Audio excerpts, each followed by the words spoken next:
हमारी संस्कृति, हमारे संस्कार सदा रहे हमारे साथ। भारत की पुरातन गाथाएं और महान संतों की वाणी। सब्सक्राइब करें तिलक कथाएं। वीरभद्रप्पा और चेतन वसप्पा की कहानी का क्या हुआ? वो बाद में, पहले पेट पूजा। चलो चलो चलो। अरे भूख नहीं लगी तुम्हें? यहीं बैठे रहोगे तो वैद्य जी की बनाई खिचड़ी नहीं खा सकोगे। अरे देख नहीं रहे, पूरी पलटन को लेकर आप ही के घर की तरफ आ रहा है। द्वारिकानाथ जी, ये लोग कहीं आपकी पिटाई करने तो नहीं आ रहे? अरे चुप चुप बोल कदे। आ जाओ आ जाओ आ जाओ, तुम लोग भी आ जाओ आ जाओ आ जाओ। नमस्कार वैद्य जी। क्या हुआ साईं, यहाँ क्यों आए हो? नाना वाली अगर हमारे साथ होता तो बोलता था कि तुम्हें शिरडी से बाहर फेंकने आए हैं। ए हैदराबादी, बहुत पर निकल गए तेरे हैं, लगता है कतरने पड़ेंगे। अरे बातें ही करते रहोगे या हमें कुछ खिलाओगे भी? हाँ? खिलाओगे भी? क्या मतलब? वैद्य जी, आपने जो खिचड़ी बनाई है ना, उसकी खुशबू हमें खींच लाई है यहाँ। बाबा ने कहा कि वैद्य जी हम सबको खिचड़ी खिलाएंगे। अरे राम राम राम राम, ये तो धर्म संकट में डाल दिया हमें। मैं तो यही कह रहा था बाबा, ज्यादा खिचड़ी नहीं बनी, खिचड़ी हमारे लिए ही बनाई है। हमारे लिए काफी है। क्यों सगुण? हाँ हाँ, आप जल्दी से परोस दीजिए वैद्य जी। हाँ। वैद्य जी, मतलब अब मुझे खाना नहीं मिलेगा? अरे चुप कर गधे नालायक।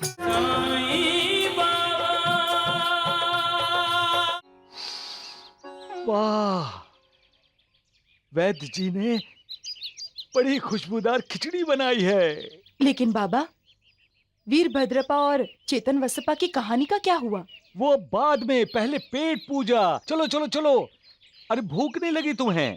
यहीं बैठे रहोगे तो वैद्य जी की बनाई खिचड़ी नहीं खा सकोगे। अरे चलो चलो चलो चलो। आ जाओ।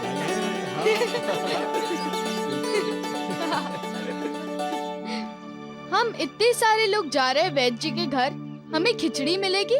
बिना कोई सवाल किए साईं बाबा की आज्ञा का पालन करना चाहिए, क्योंकि साईं बाबा हमेशा सबका भलाई चाहते हैं। चलो आओ, चलो चलो चलो। सबके सब पागल है। अरे वैद्य जी, ये क्या कर रहे हैं? क्यों मुझे शर्मिंदा कर रहे हैं? मैं हूँ ना, मैं खाना बनाऊंगा, आप बैठिए। अरे नालायक कहीं के, हाथ जला दिया, सत्यानाश हो जाए। मुझे तेरी मदद की कोई जरूरत नहीं है, मालूम है, क्योंकि आज मैंने स्वादिष्ट खिचड़ी बनाई है, और अगर इसमें मैंने तुम्हारी मदद ली तो तुम पूरे गांव में जाकर ढिंडोरा पीटोगे कि ये खिचड़ी मैंने बनाई है, मैंने। और उस ढोंगी साईं को भी जाकर बोलोगे। सत्यानाश हो जाए तेरा।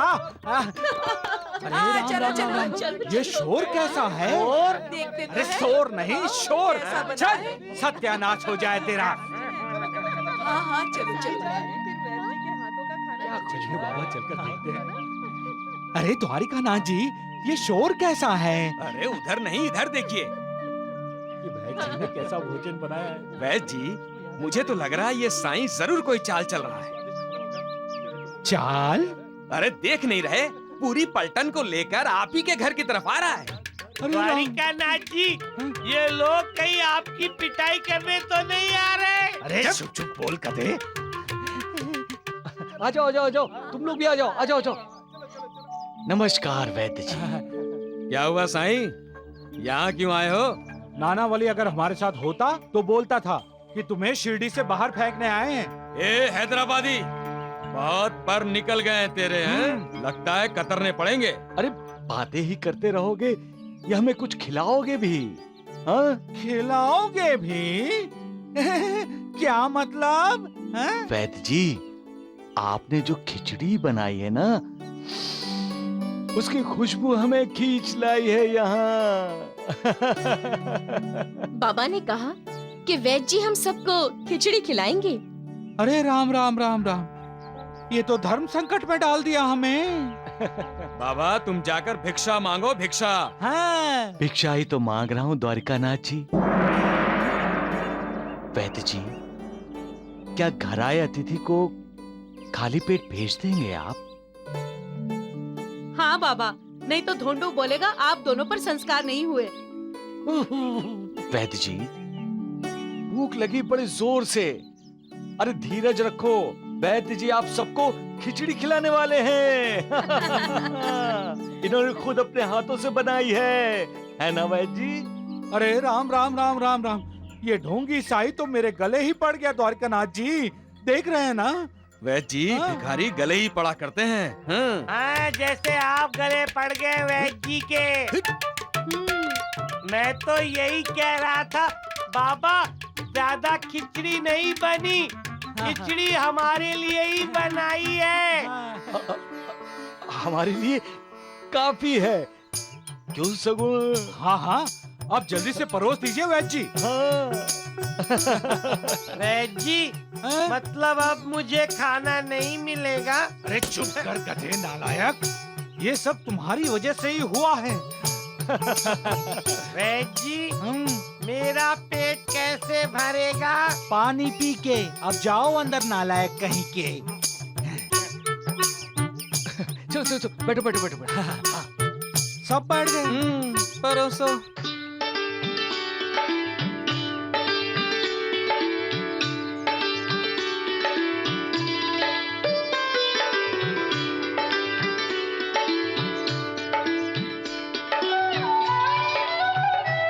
हाँ, ढूंढू।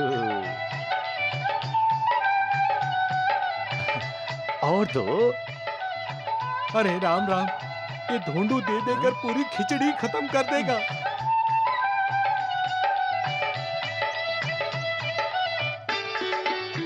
शुरू करो शुरू करो। हाँ। खाओ खाओ।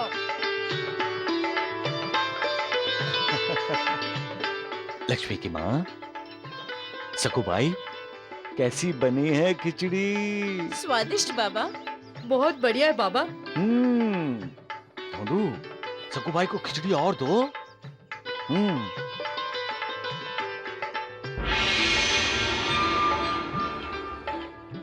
वाह वैद्य जी वाह, मजा आ गया। वैद्य जी, हाँ? खिचड़ी खत्म हो गई। अरे ऐसे कैसे खत्म हो गई? अभी तो हमारा पेट भी नहीं भरा। क्यों सगुन? हाँ बाबा।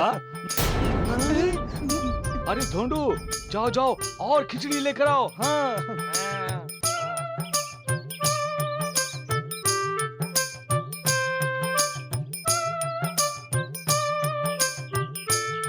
अच्छी है। अरे राम राम, इस साईं ने मुझे परेशान करके रख दिया है। मैं बोल भी नहीं सकता कि अब इससे ज्यादा खिचड़ी नहीं मिलेगी। ये सब तुम्हारी वजह से हुआ है, समझे? अब जाकर देखो कि खिचड़ी कितनी बची है, नहीं तो मुझे फिर से पकानी पड़ेगी। खड़े क्या हो, जाकर देखो, जल्दी करो। हैं? वैद्य जी, बर्तन तो खाली है। अरे राम राम राम, नालायक अंधे, तपेले में खिचड़ी है, जाओ जल्दी जाकर परोसो, जाओ। हैं?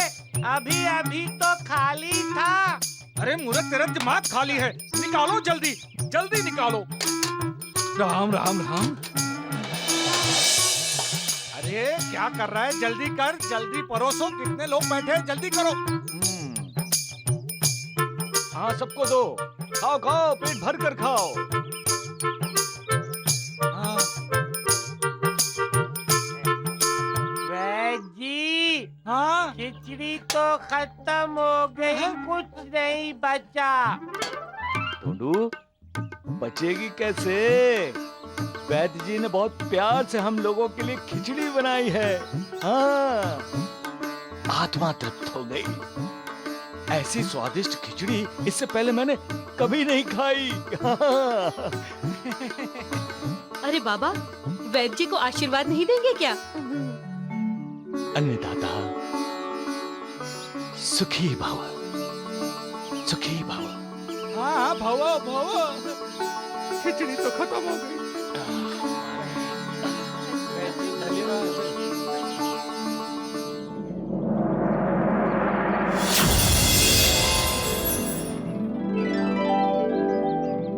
खिचड़ी का तपेला भर गया। जय साईनाथ। बहन जी, बहन जी, अरे क्या है?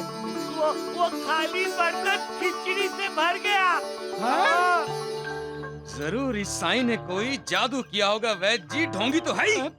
अरे लोगों ने भर भर पेट खाया, हाँ? फिर भी तपेली भरी रही। साईं बाबा मालिक है, अन्नदाता है बाबा। राम राम राम द्वारिकानाथ जी, बहुत दिन हो गए। वो साईं बाबा का गुरु बोल कर भी अभी तक नहीं आया शिरडी में। मैं तो खुद उसका इंतजार कर रहा हूँ वैद्य जी, पता नहीं क्यों नहीं आया अब तक। कैसे आएगा? झूठा होगा। झूठा और नकली तो वो था जिसे तुम लेकर आए थे। हाँ। ये तो तपस्वी है, ओजस्वी है, विद्वान है, परम ज्ञानी है। साईं बाबा की तरह। चुप। द्वारिकानाथ जी, आपको याद है ना हम किस समय मिले थे उस जौहर बाबा से, जब हम निराश होकर शिरडी के लिए लौट रहे थे?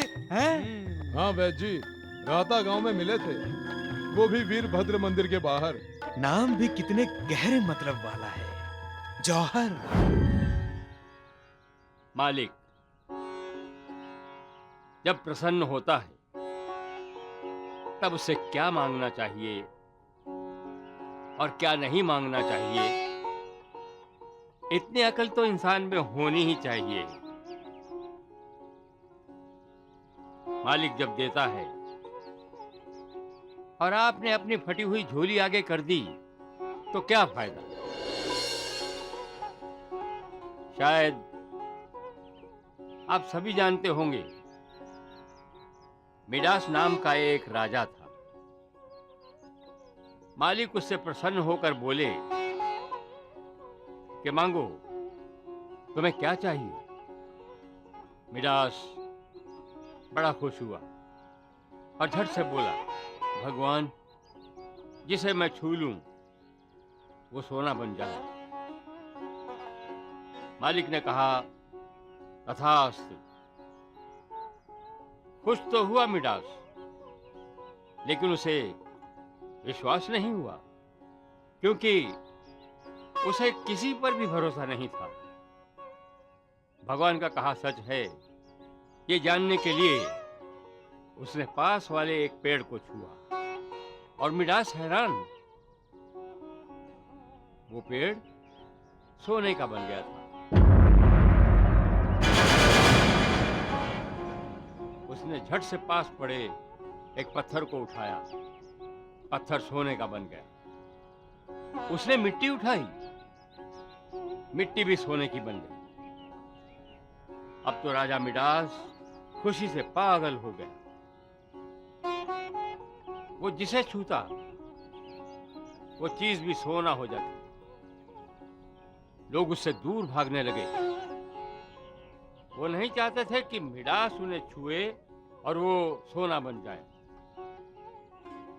उसने जो भगवान से वरदान मांगा था वो वरदान नहीं, शाप था। ये बात मिडास को तब समझ में आई जब उसने खाने को छुआ और खाना सोना बन गया। खुश होने की जगह मिडास परेशान था। इसी परेशानी में जब उसने अपनी लाडली बेटी को छुआ तो वो भी सोने की बनकर रह गई।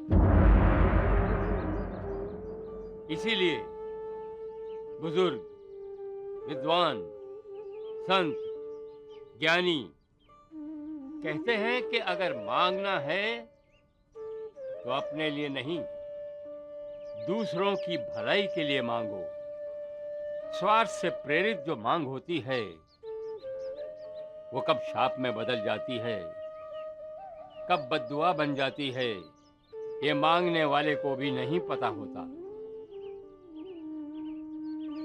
वो मालिक रहम दिल है। वैद जी, हैं? ये तो शिरडी के साईं बाबा की तरह ही बोलता है, सत्य कह रहा है। उन्हीं की तरह प्रवचन देता है और उन्हीं की तरह मिसाल देता है। हाँ? हाँ। हाँ भगवान, ये उसकी तरह कहानियां सुनाता है और वो साईं सबका मालिक एक कहता है और ये कहता है वो मालिक बड़ा रहम दिल है।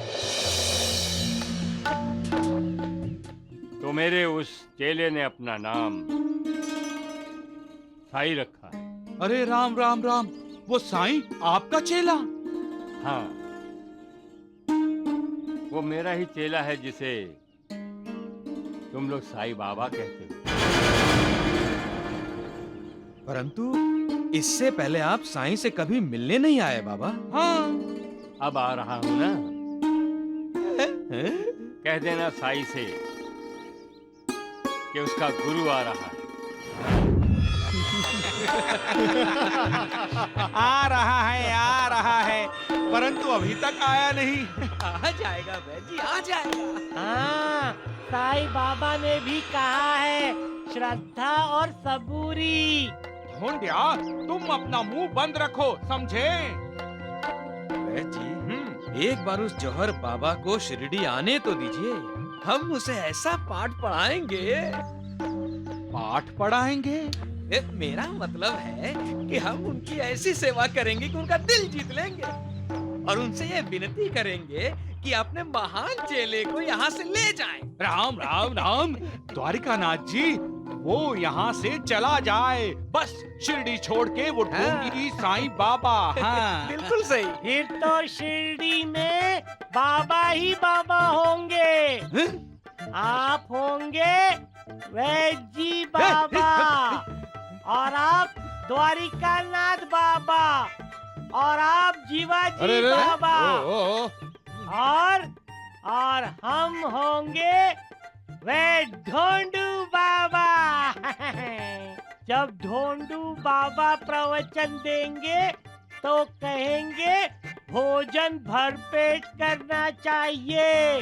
भोजन में रसमलाई, लड्डू, श्रीखंड होना चाहिए। चुप कर नालायक, उठ। रसमलाई चाहिए तुझे? चुप कर, नहीं तो मैं तुझे खंड खंड कर दूंगा, समझे? जब देखो श्रीखंड श्रीखंड। राम राम राम। महालसापति, विश्वास किस पर करना चाहिए? दोस्ती किस पर करनी चाहिए? किसकी संगत में हमें रहना चाहिए? ये बात इंसान को ही सोचनी चाहिए। साफ सत्य बातें करने वाला कटु भी करता है, कटु बातें भी करता है। वो ही इंसान का हितैषी होता है। और मीठा लेकिन झूठी और इंसान को खुश करने वाली बातें करने वाला इंसान का अहित करने वाला होता है।